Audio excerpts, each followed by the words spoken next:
Welcome everyone to a brand new challenge video. Today we're going to be tackling Crow Country.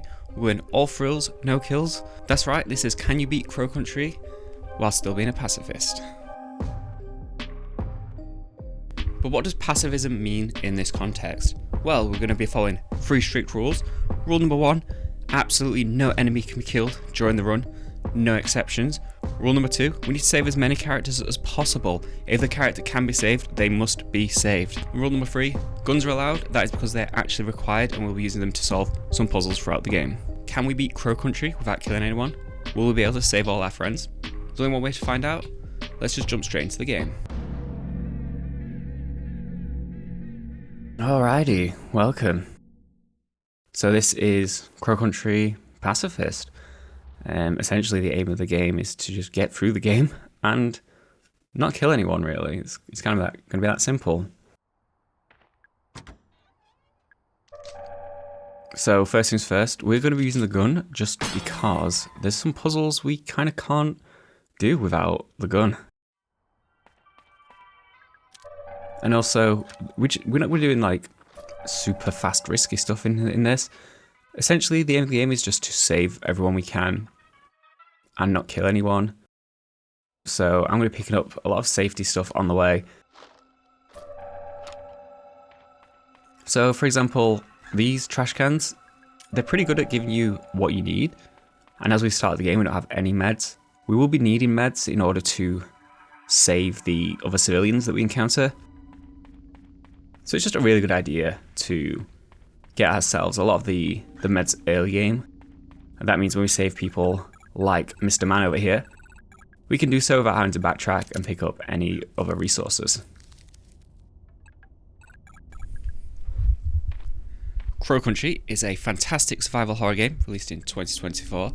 Like most survival horror games and games of that genre, we're typically going to be going through and blasting all the zombies. But why on earth would I want to play a game in this way? Okay, spoiler time. If you've not played Crow Country yet, I absolutely recommend you do. It's a fantastic game. But if you don't care, let's just jump straight into the spoilers. As we make our way throughout the game, we slowly uncover the truth about the enemies that we're continually facing.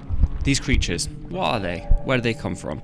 Throughout the game, we're led to believe that they emerge from some kind of pool surrounded by twisty roots, but as we make our way through, we realise not everything is as it seems.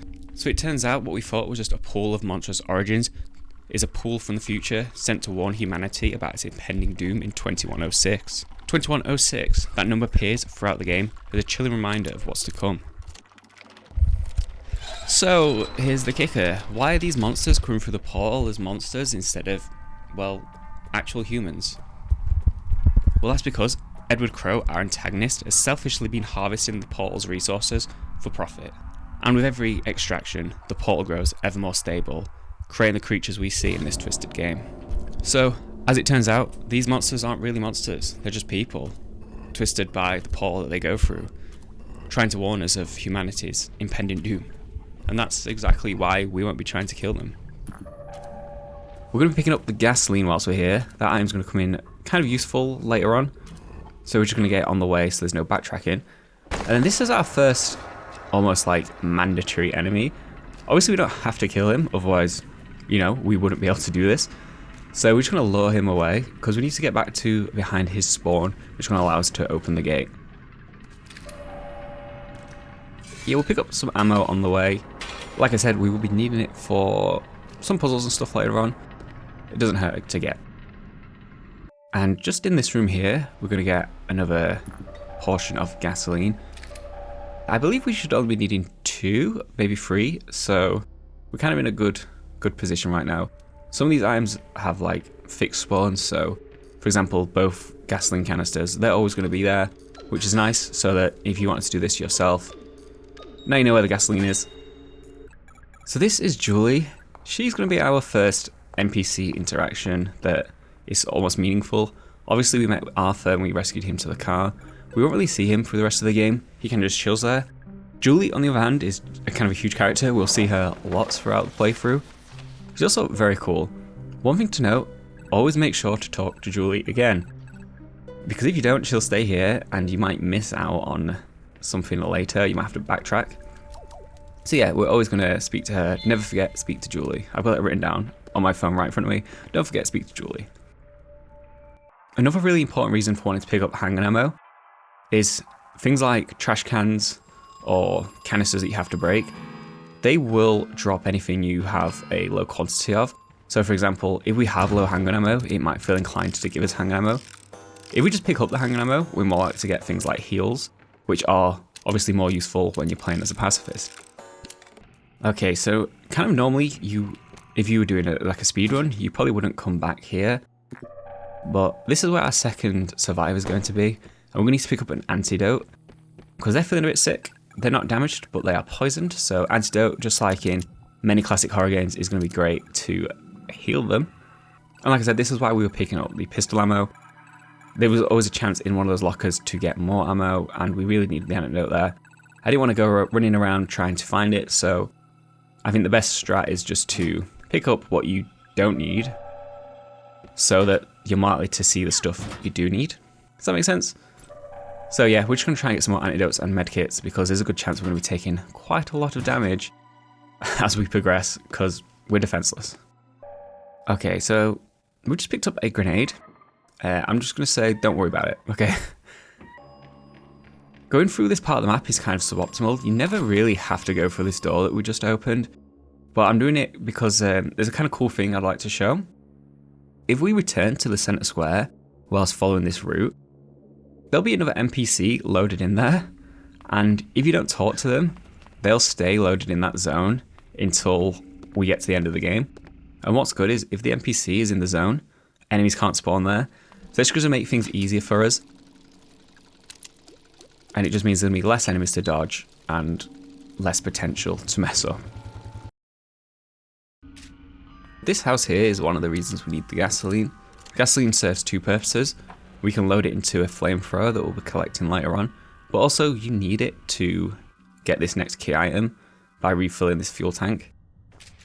And we're just using our key items that we've picked up thus far just to get this up, and then we'll be slowly torching this epoxy, I think it says it is in the game. And that's going to get us our next key item to progress to the next zone. If you haven't figured this out already, this game is very much retro survival horror. It gives massive Resident Evil vibes. The way you're solving puzzles to pick up quest items that let you progress further throughout the zones. Such a good nostalgic feeling on a game that came out just a few months ago. So this area is one of the reasons I do a safety save. It can be kind of easy to get stuck behind enemies in here, but it's also a really cool little section. It's like a nice little hedge maze with a nice little, quite easy puzzle to be fair, but the whole area just has a really good atmosphere and vibe, and it only gets better as you progress through this little puzzle.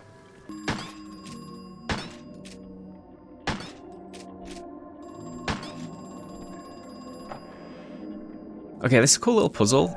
If you just shoot the glasses, the enemies will look at you. You're meant to just tap on the glass if you approach it and sort of press the interact button to tap on it. But you can just save some time and shoot it, which is pretty cool. Just is a little bit faster. And best password ever, 1, 2, 3, 4. Let's get out of here. Alrighty, let's make our way back to the arcade. This is honestly my favourite section of the game. It's so cool. There's these baked in little mini games, and they're required in order to progress through the puzzle. We're going to pick up a grenade. Just don't worry about it, okay? So now we've turned the power on. This is super useful. It's going to open a lot of areas to us. But there's also something I'm missing, which is a little floppy disk. And in order to solve this puzzle, we just have to play some minigames, which is always fine by me. There's a certain order. Each minigame must have twice as much score as the previous. So it would go Mermaid's Question, which I always get wrong. Oh, okay, nice. Followed by the dolphin, followed by the car, and followed by this little shooter minigame. But how cool. I just love this. I love this whole vibe. This is so fun. I just love arcades in general. Arcades are awesome. Alrighty, so now we're going back to the start of the game. There's one reason for this. There's a secret little bonus. You go back to the start. Our main antagonist, Edward Crowe, his car is parked out front, and he has in it a present for his daughter, who you may remember from someone we saved previously, the antidote lady. And what we're going to do is steal her shoes. She's got a nice pair of running shoes. What running shoes do is make it so you just run faster. This is going to be super good. It's going to help us avoid enemies more easily. And it's just going to speed up our running speed in general, which can be nice. We can get from area to area faster, which, when you're not killing enemies, is super useful. And this will be our second safety save. I've ruined in 3 safety saves this game. Oh yeah, there's a flamethrower. And that's some more hanging out. Can we get some life, please? Okay, lots of life, nice. I'm feeling pretty good about our heals right now. I think we've got enough heals to last us probably through most of the game.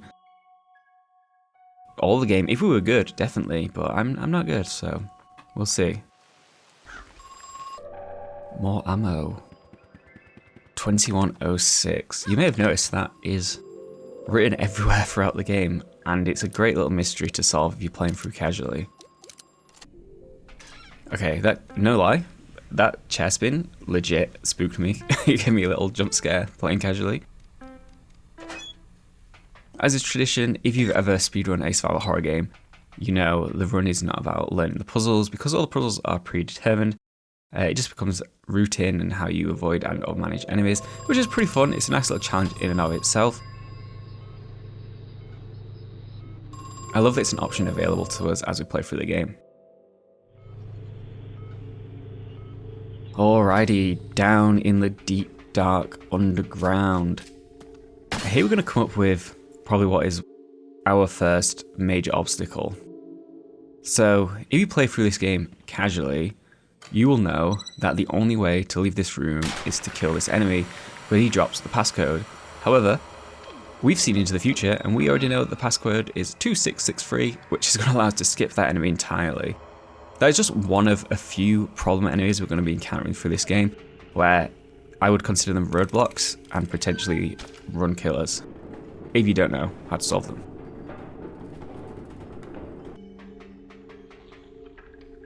So this is our last piece of gasoline that we'll need. Luckily that's a predetermined drop. You have to be careful down here. When you reach this part of the game, they become sort of booby-trapped items, and if you pick up the wrong ones, you'll take damage. Luckily, we know that gasoline is always going to be there. But for example, the med pack we ran past, that one on the floor, yeah, that will hurt us if we pick it up. So just be careful when you're exploring the underground. So as we're back in the theatre, we will be using our flamethrower. This is really awesome. Oh, we need to blow off the head of the doll first. Normally you would have to do some puzzles to obtain a jar of acid, which you could then use to melt the epoxy off of the doll here to get the key. Luckily, what is just a really cool thing about this game is you can completely sequence break if you... Well, I don't even know how to call it sequence break really. If you get the flamethrower, you can skip that, and I just like that there's multiple ways to solve problems. That's just a really cool little addition. Oh, I'm so bad. Okay, I just walked right over that poison. Another grenade. Don't worry about it, okay? So if you played the game casually, you may of course remember this room. This is another one of those zones where it appears you have to slay the enemy in order to escape. But actually what you can do is you can pre-solve the puzzle so that when the enemy comes out, you can skip it entirely, which is really nice. So for example, before you would have to put in a passcode on the floor in order to open the gate. Where we pre-enter the passcode, when the enemy spawns, as long as we put in that final digit after the spawn, we can just leave that area and not have to worry about fighting it, which is super nice. Otherwise, it can just get super chaotic in there and probably be a run killer. Here we go. This is what I was talking about earlier. If you don't talk to Julie, this section will never happen. You'll have to go back to talk to her and then reload this area. And it's just like a huge backtrack that you don't need to do. So if you're watching this without having the context of having played the game, some of these puzzles may just seem kind of random, but I show you when you play through properly and explore the areas.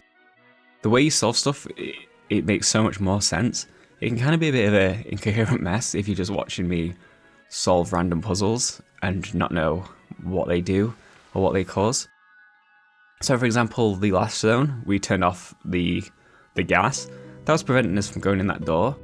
Now we can go in the door, now we can speak to Julie, and we can just progress further into the campaign by getting our next key item. Playing this on Switch, so the loading times are kind of janky, as is the Switch. You know, it's a pretty low powered console. If you play this on PC, the load times will be way more palatable. Wherever possible, I'm obviously going to cut out the load times, because sometimes they can be quite long if you're playing on Switch, which is a shame. But like I said, if you're playing kind of casually, you probably won't even notice them. I didn't really notice them at first until I was trying to go fast, and then it sort of became more apparent.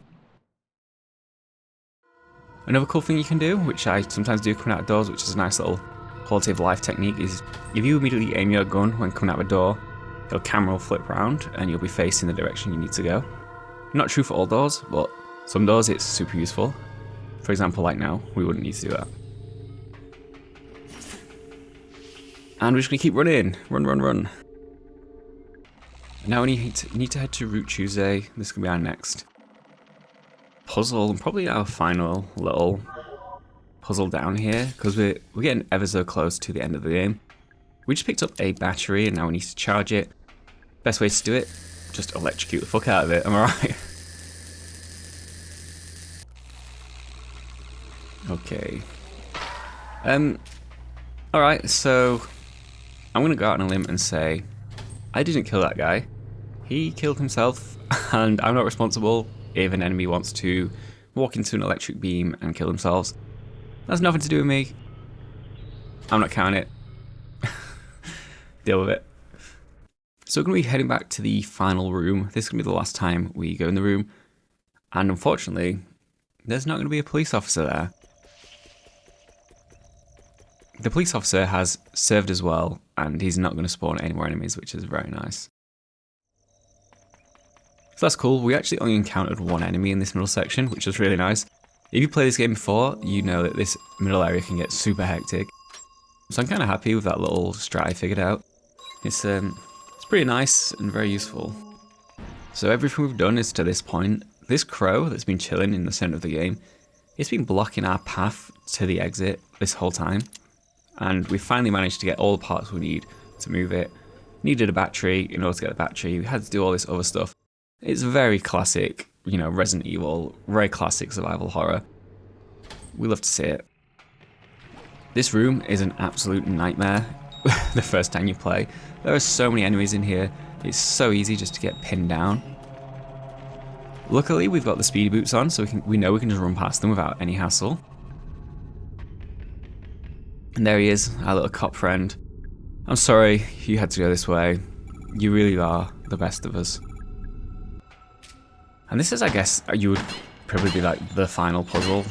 It's super easy. You see there's numbers on the gates. All you have to do is shoot the lanterns, and when the amount of lanterns is lit up equal to the number on the gate will open. So we kind of just shoot them all, and we'll be able to go through this left side and make our way to the exit. Oh well, not necessarily exit. Ruh-roh. Pullman, he's blocking our path. So here is Marvin. We spoke to him briefly in the arcade. He's kind of an annoying guy, and he's especially annoying because he killed the cop. But lucky for us, everyone's favourite Julie, she's here to save the day. She really is the MVP of this game. Absolutely. Team Julie. Hashtag Team Julie. With their very fashionable one sleeve cut up trousers. You love to see it. And here we go. The dramatic climb towards our final destination. I really love this scene. It's kind of great at building atmosphere, and it's just quite a nice, pleasant scene. I know we're just climbing down a ladder, but it kind of just builds suspense, and I really enjoy that.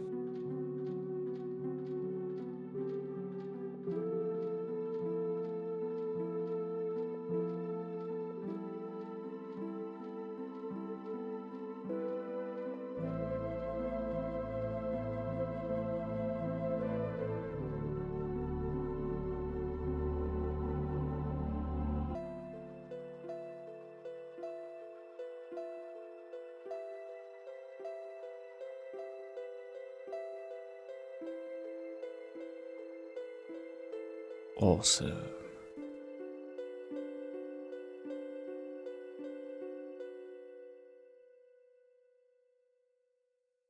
And here we are.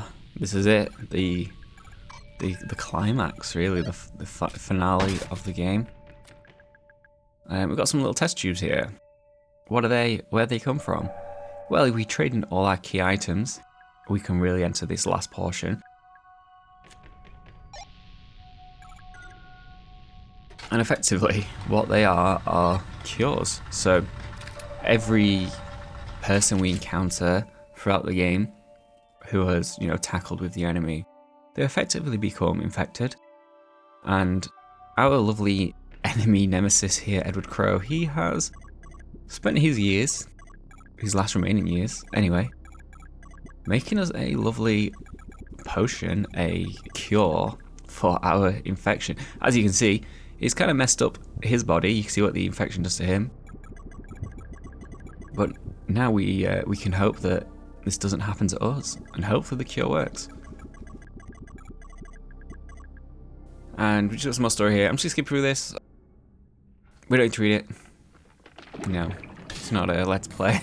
We can just skip through all this dialogue. And we're gonna enter, this is the final boss. And yeah, don't worry about it, okay?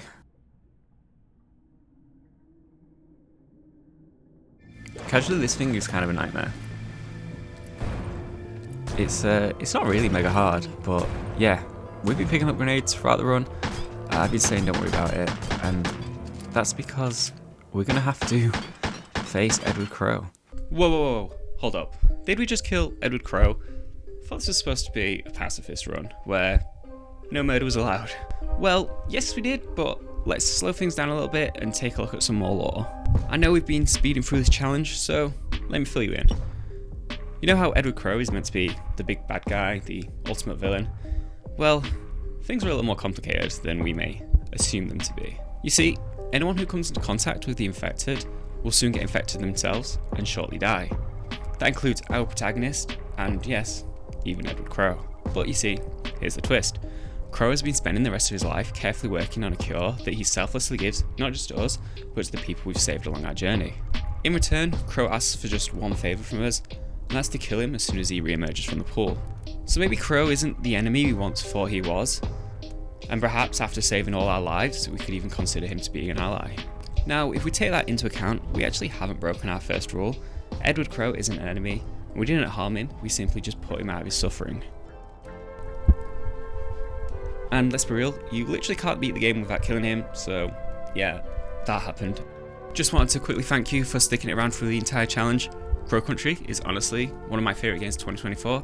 If you haven't played it yet, I highly recommend you do. There's so many cool puzzles and challenges that we haven't even covered in this video. Definitely worth the recommendation, definitely worth checking out. Some of you eagle-eyed viewers may have noticed the timer in the top of the screen. That's because this wasn't just a challenge video. I've actually just tricked you into not only watching, but learning my new category, Pacifist %. Give it a go, let me know, I want to see your times in the comments below. And as always, if you made it this far in the video, thank you very much. Please consider liking, commenting and subscribing. There's going to be new videos every month throughout all of 2025.